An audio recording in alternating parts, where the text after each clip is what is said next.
We're so familiar with Russian Jews, and most American Jews are descended from Russian Jews, largest group of Jewish immigrants to come to this country.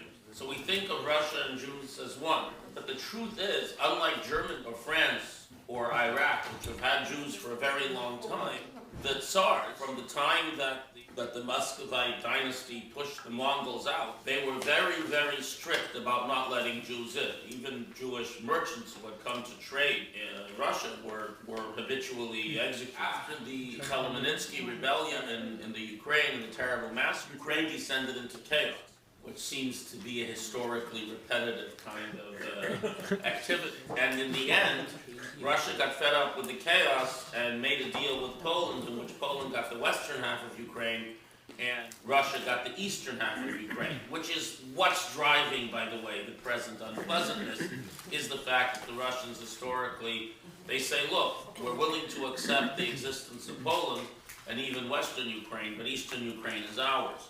And a lot of people who live in eastern Ukraine seem to think that way.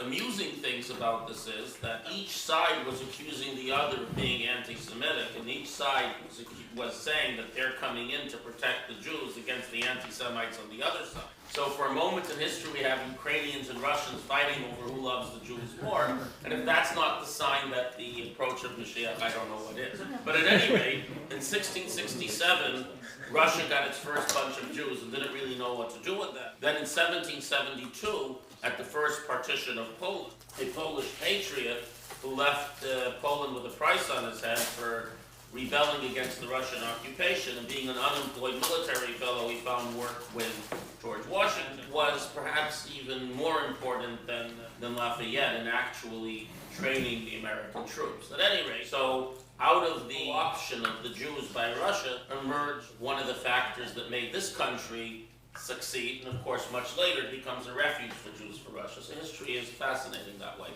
But at any rate, in 1772 they got a whole bunch of Jews, and not long after that they instituted the Pale of Settlement because they realized that highly skilled and ambitious Jews would overrun Russia. And it's only after the Russian Revolution that Jews were freely allowed, at least potentially, to live in all the big cities. Though there were a lot of Jews already in St. Petersburg and Moscow, living there illegal. You needed a special passport. In Russia, you needed an internal passport. You needed a special passport stamped that this Jew is allowed to live in St. Petersburg. Later, at the very end, the last two pieces are from a mystical text that emerges from this quasi-Russian Jewish community, this Pale Descent community. But for now, so in reality, the Jews actually exist in Russia only by the fact that they annexed Poland. And once again, if you look at the ironies of history, Russia annexed the Jews of Poland, persecuted them greatly, thereby pushing a lot of them out at the end of the 19th century to the United States, which of course was, as they say, good for the Jews. And also, Tsars laid the seeds for their own demise by swallowing up so many Jews. They ended up with various people like Trotsky and his like. As much as we might not admire their politics, certainly did a very good job at overthrowing the Tsarist government. As American Jews used to say in the 1920s during the Red Scare, it's true that many communists are Jews, but most Jews are not communists. But certainly they laid the seeds for their own demise at that regard.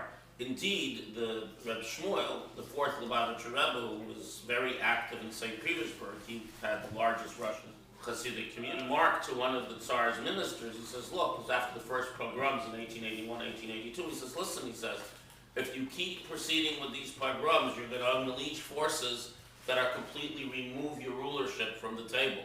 As we know, they didn't listen.